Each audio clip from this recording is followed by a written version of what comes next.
Hi everyone, and welcome to another series of Binalog Talks. So for everyone, especially for our audience who might not be familiar with the Binalog Talks.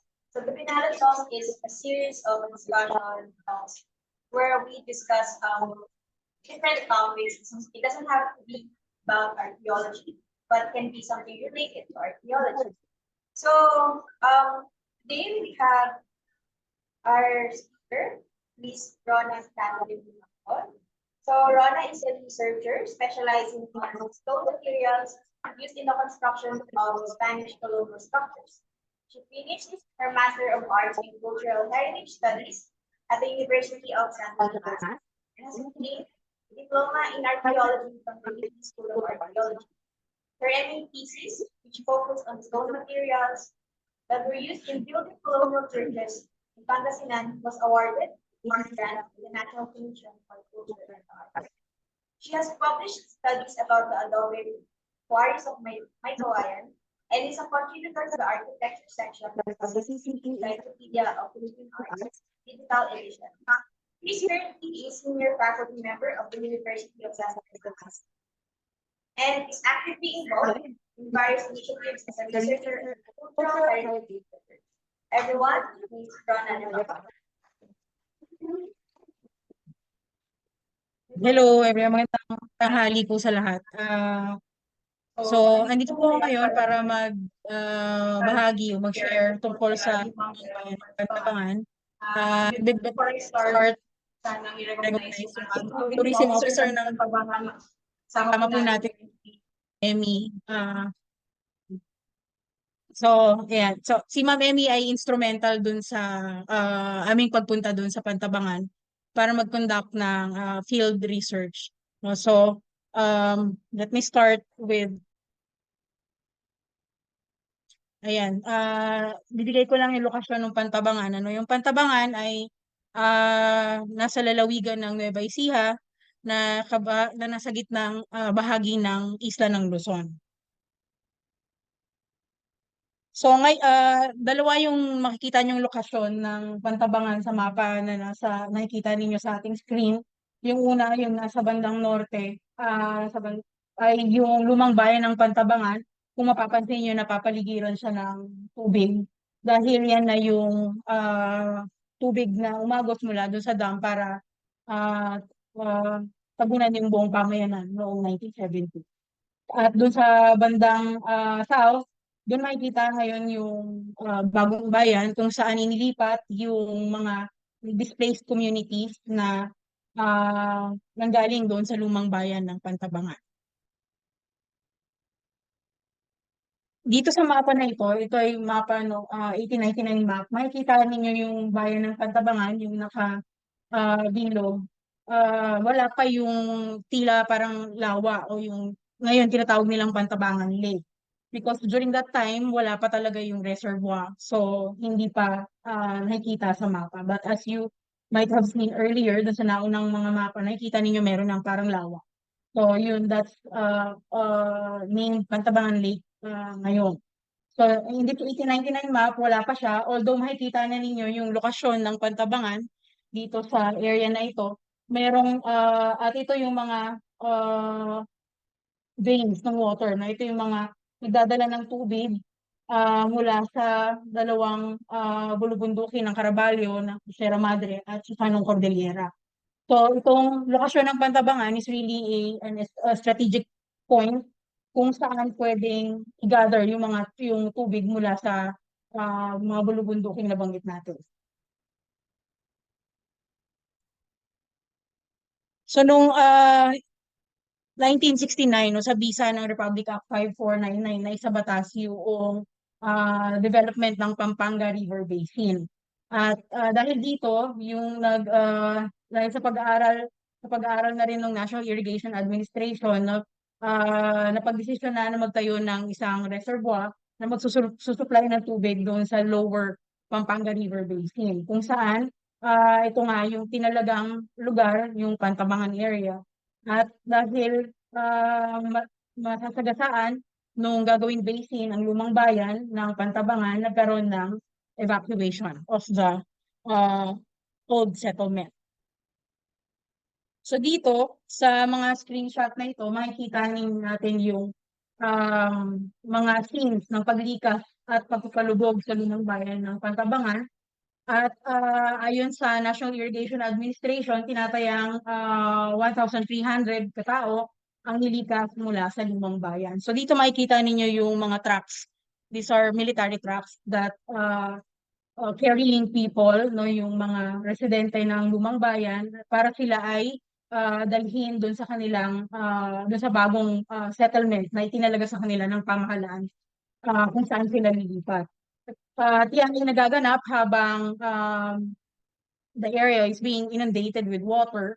So, this is, I think, the last phase ng kanilang paglikas, no? Yung talagang sinusundo na yung mga tao. Kasi, as, um, as many stories of dam construction, ano, this was met with struggles, no, na yung mga tao ay ayon doon sa aming mga interview sa mga residente ng Pantabangan ay talagang nag-ano sila, they have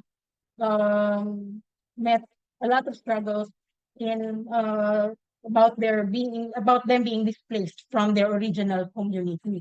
So talagang um, may mga tao na nagrally pa sa Malacanang para lang dito sa displacement ng community na ito. And so makikita niyo dito sa iba bang bahagi, makikita niyo na medyo mataas na yung tubig at may mga kabahayan na nakasakop nitong pagtaas ng tubig na ito. At dito, sa area na ito, this is the old church.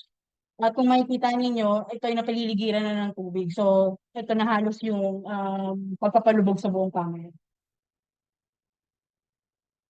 So naganap ang groundbreaking ceremony ng Pantabangan noong ika-11 ng Hunyo 1971. Nagsimula ang operasyon ng dam noong taon 1977. Actually, noong groundbreaking, mismo ang nooy Pangulo na si Ferdinand Marcos ay dumating, kasama of course yung mga leader ng community. And at sila yung nanguna doon sa groundbreaking ceremony. Doon sa itaas na larawan, makikita ninyo yung pagpapasabog nung area para simulan yung construction ng dam. So sa ngayon, ito yung itsura ng reservoir. At ito, sa area na ito, makikita ninyo yung backdrop niya, that's the Caraballo Mountain. At ito, sa area na ito, yan yung lumang bayan. Actually, all of this, lahat ng ito ay kabilang sa lumang bayan. Pero ito yung pinaka-sentro, kung saan ito yung nakikita natin na sa mga documentary na pinapalabasan, no, nandiyan yung lumang simbahan, yung plaza, yung sentro ng pamayanan ng Pantabangan.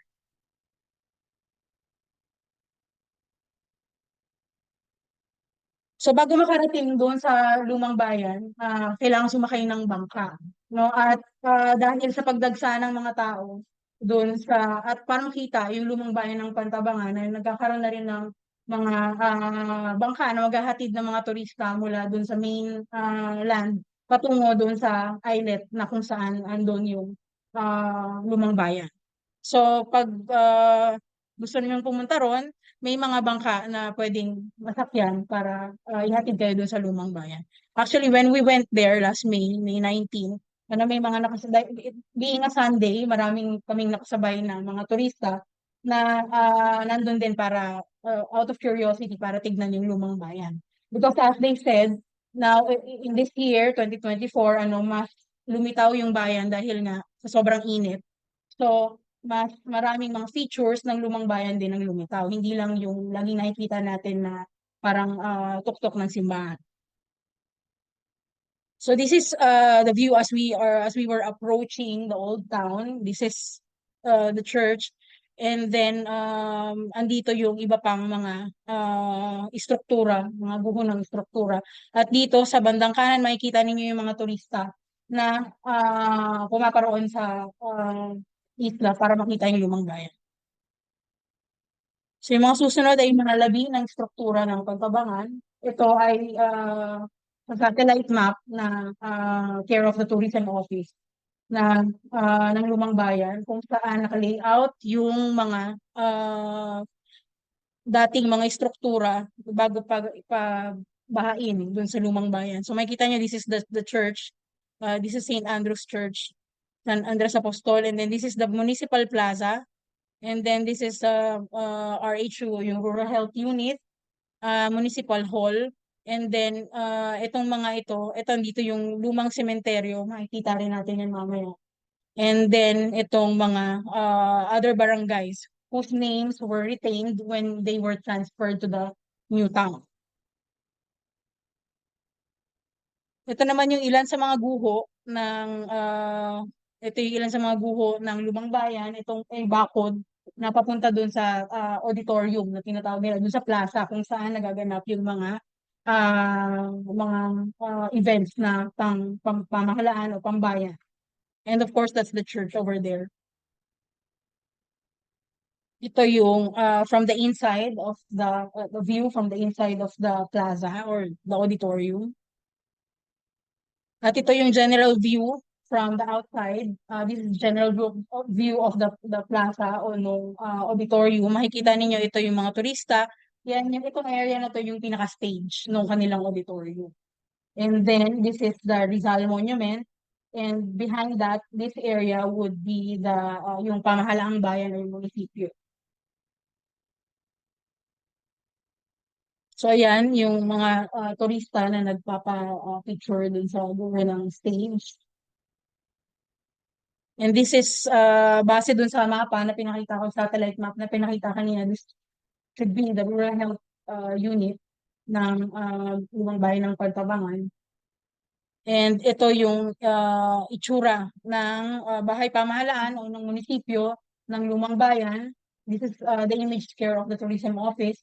At ito ngayon yung buho ng ang natira na lang at nakikita na lang discernible is the stand noong obelisk ni Jose Rizal. I believe yung monumento mismo ni Jose Rizal, yung kanyang sculpture ay nasa Bagong Bayan ng bagong pamahalaang bayan ng Pantabangan. So inilipat din yan, di ba?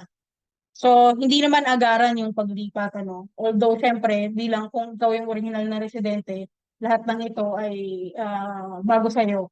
Pero, yan ay pinlano. Kaya, yung kahit even the monuments, even yung mga kagamitan ng mga bahay, even the church bell, were transferred before the area was inundated. So ito ay isa sa mga bahay, makikita pa dyan yung tiled na lababo, and then this we believe is isa sa mga lutuan no, ng bahay na ito.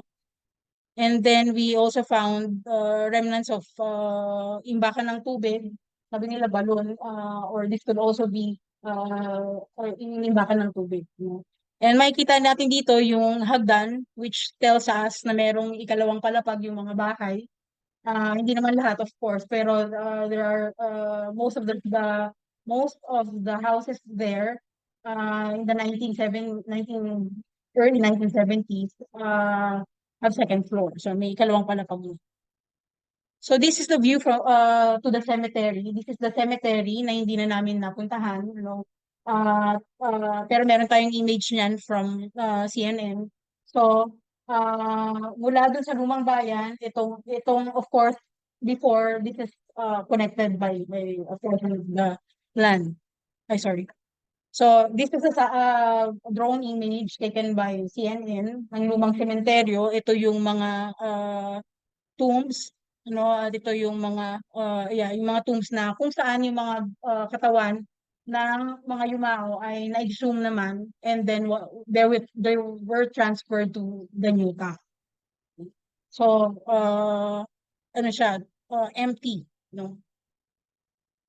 So punta naman tayo dun sa lumang simbahan ng Pantabangan, ano. So yung mission ng Pantabangan ay ito ay unang napasa ilalim ng mga Agustinong pari noong 1701 hanggang 1759. Noong 1759, ito ay nilipat, ang administrasyon nito, yung ecclesiastical administration, was transferred to the Franciscan o sa mga Franciscanong pari na siyang nagpagawa ng existing remnants of the church. At nagawa sa bato at ladrilyo. At ito ay ginawa noong 1837 hanggang 1841 ng Franciscanong pari na si Benito de la Pila. Okay, so ito makikita ninyo dito sa mapa. This is a 1723 map of the Augustinian missions in the northern and central Luzon. So makikita na ninyo dito yung Pantabangan. Ay, sorry. Pantabangan. Ito siya. And then makikita nyo rin yung karatig na mga mission ng Karanglan. And then down here is Bungabon. So yan yung mga bayan ng Nueva Ecija sa kasalukuyan. So this is a map of 1723, which means na they are still under the Augustinian missions.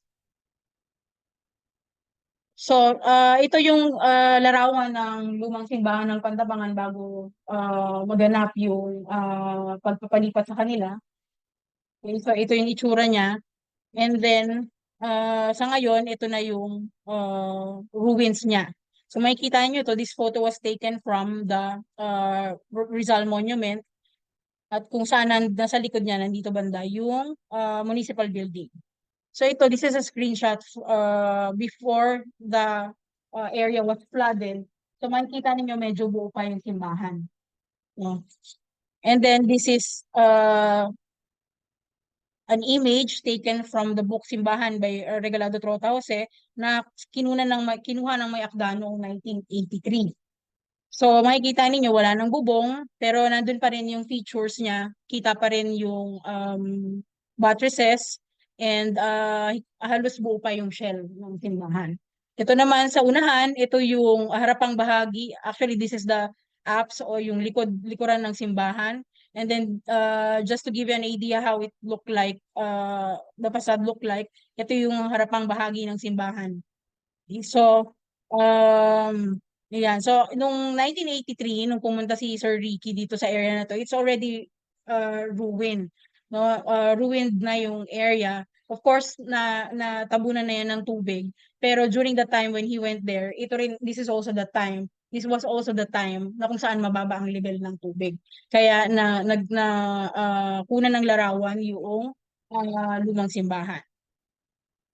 So, according to Felix Huerta, noong 1865, ang sukat ng simbahan ng Pantabangan ay 45 by 14.5 varas o more or less 38 by 12 meters. So, yan yung sukat niya. Taas ko lang.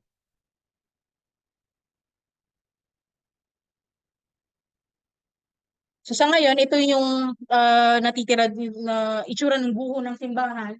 Makikita pa rin yung mga bintana, pero hindi nakita masyado yung mga kung nasaan banda yung mga buttresses. No?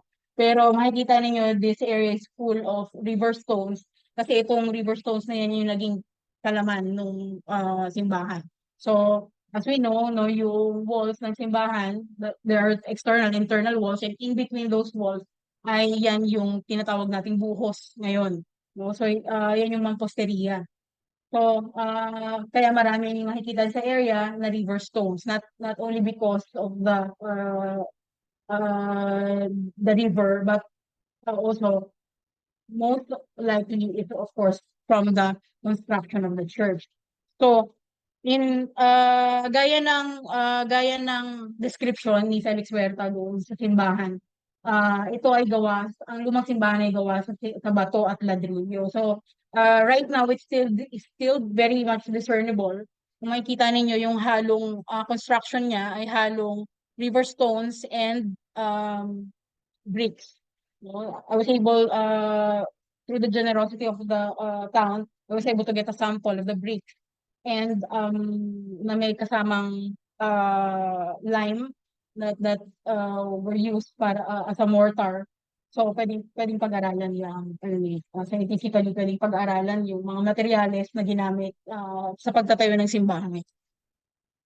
So this is also the part of the church.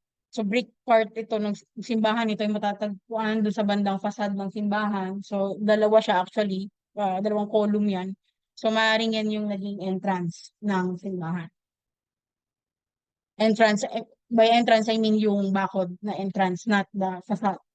So makikita din dun sa ruins na may ginamit na rebars.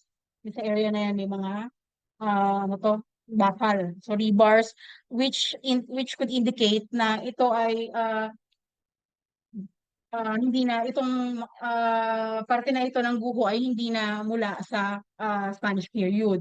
Na during the course of the time, from the time it was built to the time na ito ay that the area was inundated by the flooding ay nagkaroon ng construction na kung saan gumagamit na ng rebars, which is very recent.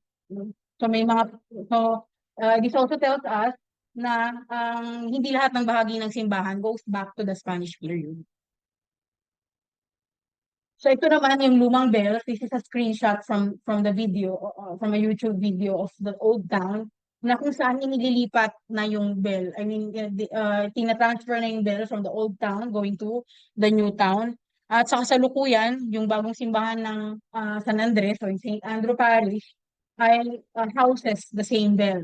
Kung makikita ninyo dito yung pangalan ng San Andres Apostol, patron ng town, and it's not discernible anymore on your end, pero dito sa bandang dito ay makikita siya anyo de 1841 o 1841. Okay? So this bell means na kung ang construction period ng simbahan ay 1837 to 1841, this bell ay inilagay doon sa kanyang kampanaryo sa lumang simbahan matapos ang construction ng simbahan. So ano-ano pa yung mga artifacts na makikita dun sa lumang bayan? Ano? Of course, not everything in the old town is from the prehistoric period, ano? Pero what we found in the old town or some of the artifacts here, pasensya na dun sa gamit na card. I thought what I brought was yung ano to, scale na galing sa IPPA, pero ang nadala ko pala yung aking Ecomos card. So anyway, ginamit ko na rin para magsilbing scale. So ito yung isang mandible galing sa galing sabi ni Quincy. Ito ay mandible ng isang baboy. Pig. So ayan. We found that, and when we surveyed the area, may nakita rin kami ilang mga ceramics, mga buhay white ceramics na siyang binigay naman namin sa tourism officer. We also found a battery, ayan, and then earthenware, and then itong some of the mga bivalve. Okay. So, yun yung mga ibang yung mga nakita na. So, ito yung mga sanggunian, yung mga references na ginamit ko para sa presentation na ito. At papasalamat lang tayo sa mga nakasalunguhan natin mula sa bayan ng Pantabangan. Unang-una na kay retired Colonel Benvenido Reyes, na siyang konsehal din ng bayan, na nag-tour sa amin dun sa area, kasama of course ng ating tourism officer na nandito ngayon, si Ma'am Emmy Gante, na tourism officer ng Pantabangan, kay Sir Ricky Regalado Trotao, sa commissioner ng NHCP, sa mga nakasama kong researcher sa pagpunta sa Pantabangan. Actually, itong aming pagpunta na ito ay na-feature na sa Inquirer ni EA Sembrano, na isa sa mga kasama namin sa pagpunta dun sa lumang bayan ng Pantabangan. And of course, sa UP School of Archaeology sa pagbibigay ng pagkakataong ma-share ang kwento ng lumang bayan ng Pantabangan. Maraming salamat. Maraming salamat din, Rona, for your presentation. So, kung na po ito our Q&A section, sa mga audience natin sa Zoom, bigyan na yung katanungan sa chat. Please na hi, and then, kaya po isa yung magkasabi natin. So, ayun na.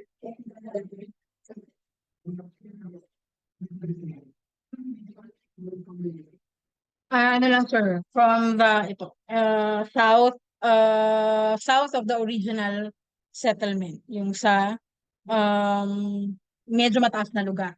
Kasi itong lugar na ito, this is a basin, yes, isa ng basin kung saan nagkakaroon ng confluence ng different bodies of water, kaya siya very strategic. And then nung bayan yung when they found the area as a viable area to put up a dam, ang buong pamayanan ay nilipat around 5 to 6 kilometers south of the old town. In, yes, but this is gagawin siyang dam. Yes, hindi. Talagang ano siya, sinadya. Yes.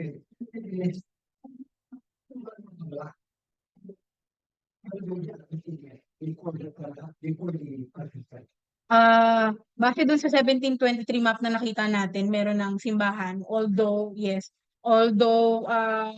walang narrative, available narrative, na kung ano yung itsura ng simbahan na yun.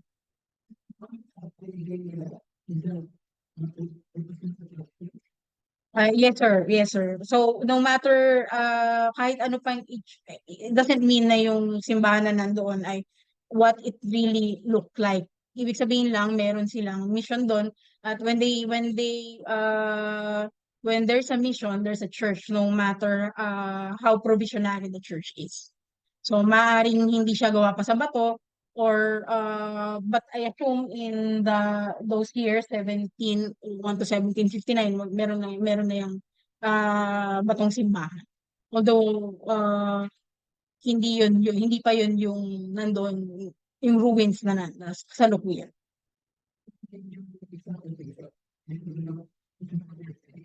That's the location of the town. Yes, Franciscan.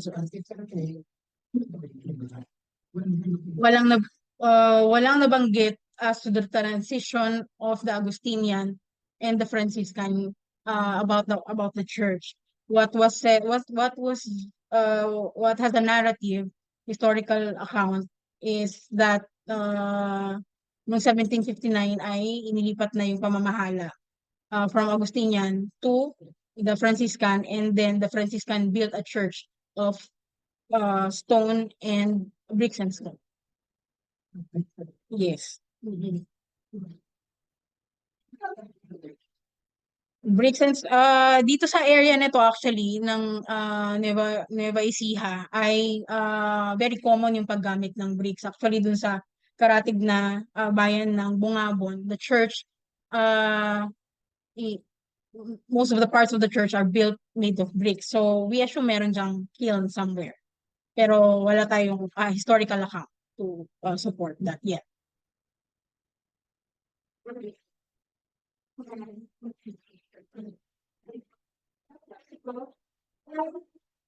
Hindi sa government na ilipatin ka, ang sakitan ba yan? Ngayon ba yan? Okay. And then, binatanggal ba yung mga may-ari ng lupa? Kasi, titulad ng mga binayaran pa sila. And then, so interesting yung nabanggit mo na yung film, yung saan ka lahat yung film in that area.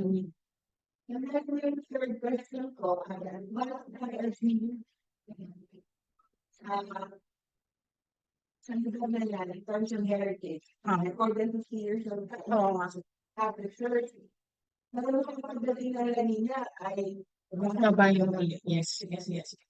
Actually, well, and everyone, for the knowledge of everyone, isa rin sa kinaibahan ng Pantabangan, ng limang bayan ng Pantabangan, ay lulubog at lilitaw siya.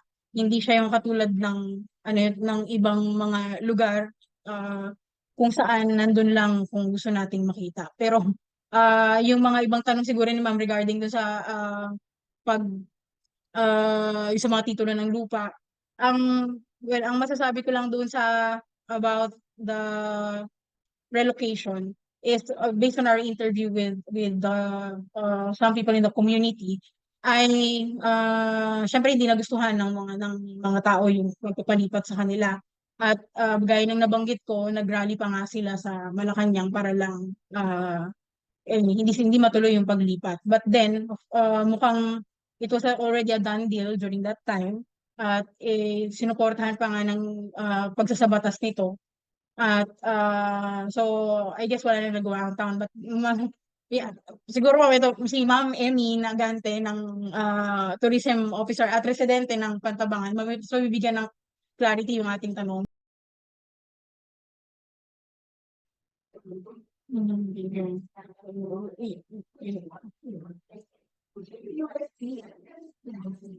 Actually, ma'am, when we went there, hindi naman siya, it's not officially, it's not official as a UST group, wala na si Sir Ricky sa UST. And, ang itong research na ito is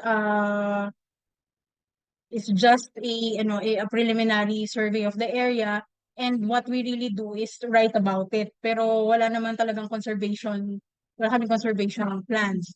What we can provide lang dun sa town is yung mga suggestions on how the tourism of the area could be handled. And pero yung mismong nothing official from UST or even from the national government. Nakima.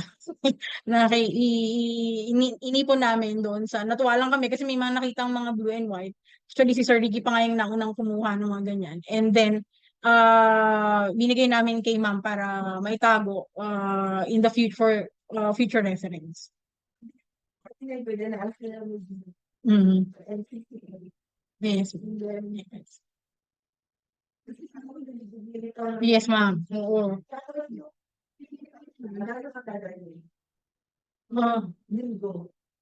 Depende yun lang sa panahon eh. Pero ang sabi nila, pinakamatagal na paglitaw niya ay nitong 2024 na simula pa lang February, March, ganyan, nag-umpisa na hanggang sa mas lumubog pa at yung panahon na nandun kami, yan na yung pinaka niya.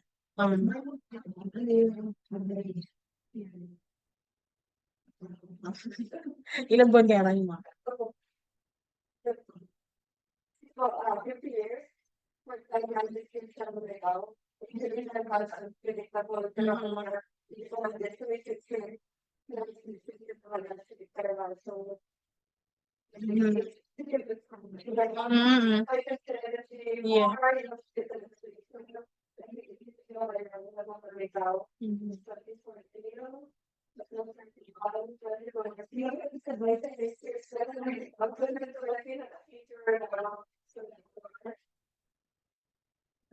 For 4 years,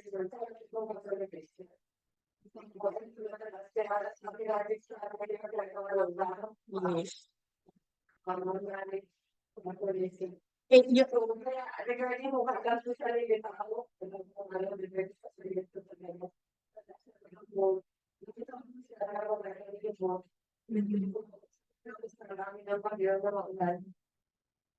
at kapag po yung minsan nakikita, kunyari hindi naman talaga mainit, minsan nagpapakita lang yung tuktok ng simbahan. Kaya din nila nilagyan ng cross yun. Actually, that area is not yung tuktok, original tuktok ng simbahan. That's just a marker para lang malaman from afar, kahit hindi kita yung buong town na yun yung area ng simbahan. So, may mga panahon na hindi totally naka-surface yung bayan. At makikita lang yung cross na yun bilang tanda na yung area na yun ay old.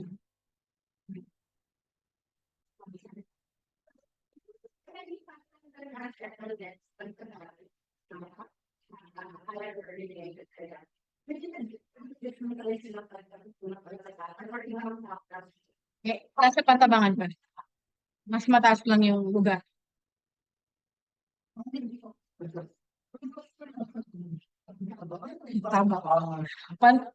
Actually, di ko lang nabanggit kanina pero nasa presentation. Pero yung tabangan, yeah. Actually, ang sabi nila, yung tabangan, yung tabangan is an area where water meets. No, tabangan is an Ilongot word. Kung saan ang ibig sabihin ay kung saan nagtatagpo ang mga tubig. Tabangan. Pero hindi siya tama.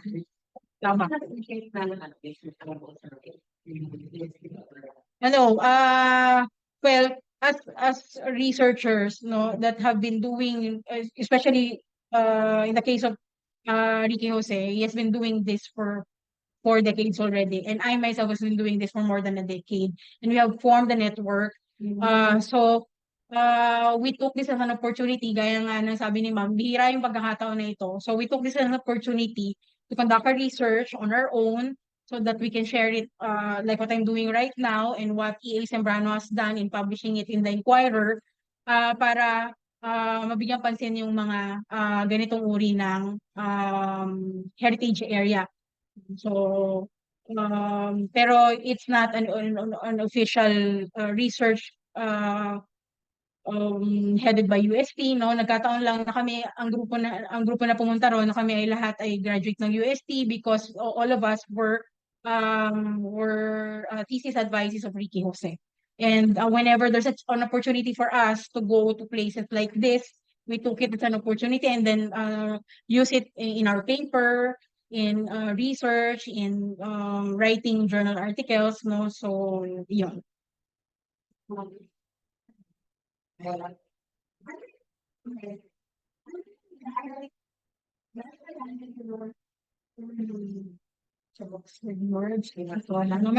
may data ba tayo ng ganun ba? 8,000 hectares. Pero yung lalim po, 200 meters. 200 meters above sea level.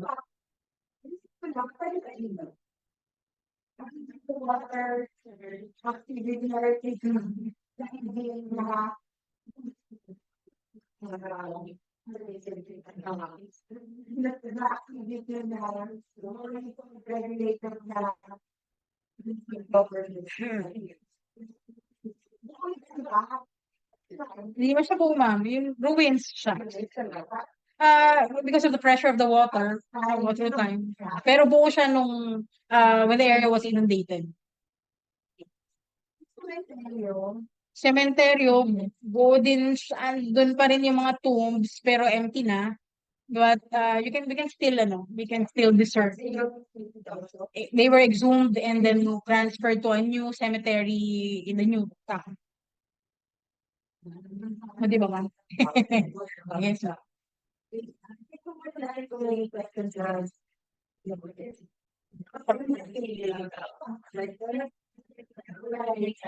Wala lang. Ito po.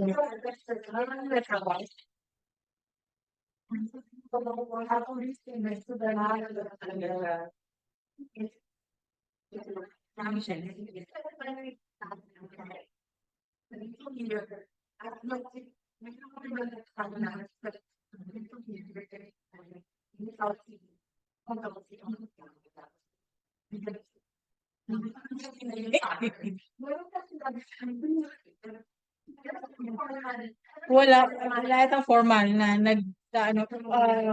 kung ilan tong lulubog, lilitaw ngayong taon. Walang formal na ganun. Although, may mga tao na nakakapansin.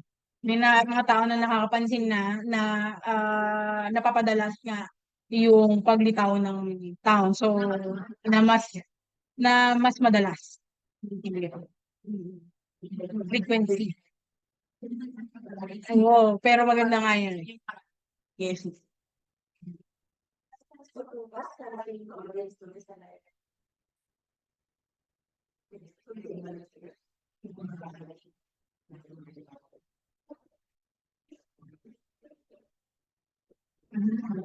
Kaniya.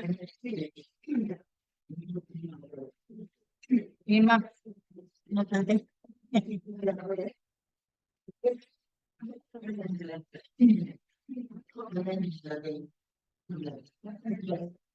Thank you, sir.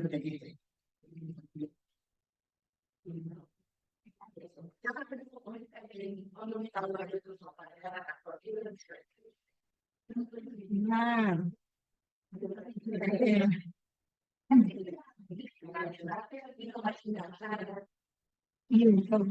For irrigation and water supply. Actually, sabi nila yung tubig galing sa Pantabangan Dam ay isa sa mga pinakamalinis na supply ng tubig. Actually, meron may leveling yan parang classification. So, yung classification sa Pantabangan Dam is class A. So, yan yung pinakamalinis na uri ng tubig as opposed to the other. yung Lower Pampanga River Basin. So, yung Central Luzon din, ma'am. So, Bulacan, Pampanga, ganyan. So, yung nasa iba bang bahagi. Thank you very much for attending today's Binangas Talks.